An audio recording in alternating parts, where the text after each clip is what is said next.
এইটাই মনে হয় এই হাটে সবচেয়ে বড় গরু নাকি? যেটা না আরো বড় গরু আছে? আরো বড় গরু আছে কোন সাইডে? এটা মোটামুটি দেখতে সব দিক থেকে পারফেক্ট দেখছো? খালি একটু পারফেক্ট করে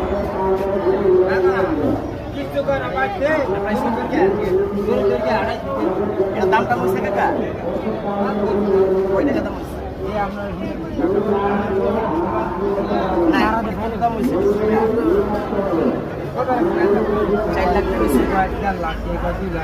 4 লাখ টাকা এখন পর্যন্ত দাম উঠছে এটা। আপনি কত চাইছেন? আপনি চাইছেন কত? আমি 6.5 6.5 কাকায় 6.5 লাখ টাকা এটা দাম চাইছে, কিন্তু এখন পর্যন্ত 4 লাখ টাকা দাম হয়েছে। কয় মনে অনুমানিক?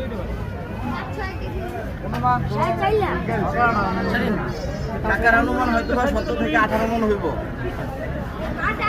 কিন্তু গরুটা মাশাআল্লাহ। কোন জায়গা থেকে নিয়ে আসছেন? ফরিদপুর থেকে। যাক এই ক্রুজ গরুটা নিতে চাইলে সাইনবোর্ড গরু হাটে আসতে পারেন। ফরিদপুর থেকে নিয়ে আসছে 18 থেকে